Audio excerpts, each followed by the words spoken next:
So this young lady is a black descendant of American slaves. She's in her early 20s, and she is a seer, or someone who has prophetic dreams or visions, or someone who is clairvoyant. And she wants to learn more about who she can read about, or some books that she can purchase in order to learn more about her hoodoo heritage. Well, here's one book that I found on Amazon that I like personally. It's called Conjuring Harriet Mama Moses Tubman and the Spirits of the Underground Railroad. It talks about the occult, about hoodoo, and about how magic helped us liberate ourselves.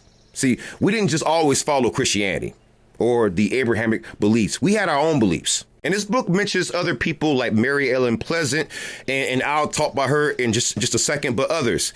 If you are a woman and you want to be a conjure woman or a hoodoo root worker, let me tell you, you have particularly strong connections to the ancestors. You know, our conjure women are powerful. I mean, the male root workers are definitely doing their own thing.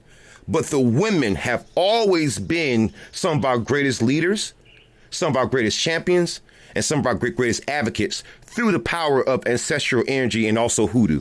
Here's a website you can go and check out. It's called conjuredoctors.com. Here's an example of a hoodoo conjure woman who many people thought was a Christian. But she's not. She's actually a hoodoo specialist who happens to dabble in some Christianity. It's the spiritual mother, Maud Shannon, with the Spiritualist Church of New Orleans. Now, New Orleans, Louisiana in particular, has a high amount of spiritual energy. So you'll find a lot of our conjure women, you know, dabbling in hoodoo in that particular state, Louisiana.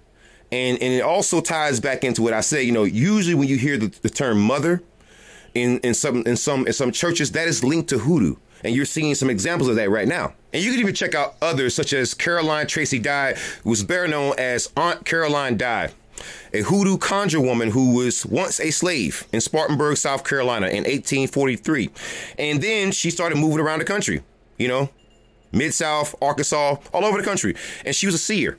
A seer, you know, that is a term that's been used in multiple cultures, but it basically means someone who is clairvoyant.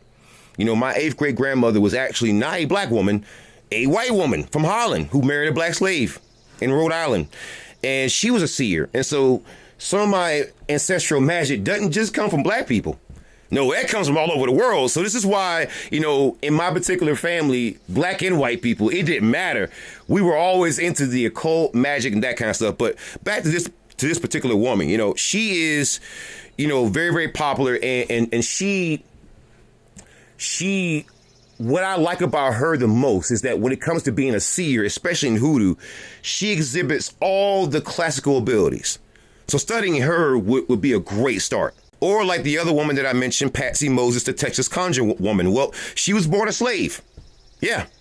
But later on, got her freedom, and she learned to conjure. Now, there was a comment left on the other video about how some black women, especially black descendants of American slaves, were bound and gagged because when they spoke material into existence. Patsy Moses was one of those people. You better not mess with freaking Patsy, because when she put a curse on you, it would stick. And here's one of my greatest champions, man. One of the people that I wish was better known. Mary Ellen Pleasant. She is known as the mother of human rights in California. She's that popular. But a lot of our own people don't know who she is. She was rich. She had a whole bunch of money, but she used that money, she used that influence to take these white supremacists to court, to bankrupt them, take their money, and also help her people escape. She helped to run the Underground Railroad. Mary Ellen Pleasant. Right? But she's barely ever mentioned. And I think one of the biggest reasons why is because they don't want us to know that our people had money and would use that money to help us. You know, one of the common things that are said about us. What about Oprah? What about Jay-Z? Why aren't they helping the black community? Well, this was Oprah. This was Jay-Z. And she did help the black community. And what did y'all do? You targeted her. So, you know, this women like her and other champions who belong to our lineage, they disprove a lot of the modern day narratives. And let me tell you, The other reason why you want to look into Mary Ellen Pleasant is because she's connected to a lot of other people. Like, for example, Marie Laveau. If you don't know who she is, go look it up. She's linked to John Brown.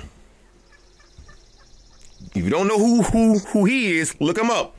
See, this woman and many others, this is tied to what I said earlier in the video. Our conjure women, they can move mountains.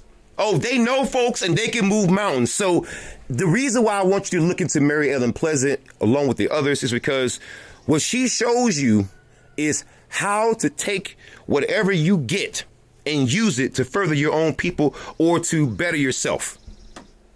And she was doing this when she could have just minded her business and did nothing. See, that's what we call integrity. And integrity in hoodoo, when your ancestors see you living with a purpose, having integrity and doing the right thing, even when you think no one's looking, that makes you powerful. And if you want to see some of the amazing sacrifices that shows that we were really America's first doctors, let me give you a prime example of that. Aunt Sally from Gee's Bend, Alabama, she was the only medical personnel in her entire area. Do you realize there are whole generations of white people who are only alive because of this one woman? Whole bunch of black people who would have never delivered their babies without this woman. And her only medical expertise was her root work. That was it. She ain't go to no college. She ain't got no medical degree. That was her expertise. That's what she did. So some people can be seers, some people can be clairvoyant, some people can be clairaudient. Some people have a special ability when it comes to them roots, man. And when it comes to medical work, we were America's first doctors, and you're seeing proof of that now. And the one person I want you to look into, you want to learn more about being a seer, about being someone who is clairvoyant, Harriet Tubman. In my opinion, our greatest champion, my favorite of all of our champions. Because let me tell you something, Harriet Tubman had this ability. You know, she had fainting spells. You know, she would just pass out. And while she was passed out, she would have these visions. And those visions were pathways to the Underground Railroad. That's what made it impossible to track her in the Underground Railroad. How in the hell do you track somebody who's having visions while they're passing out? And those visions was assistance from the ancestors. They were telling her where to go. And that's why she was so damn good. That's why. So I want you to learn more about the ancestors. When you learn more about them and how they dealt with things, how they came into their power, how they learned what they could do, that's when they became legends.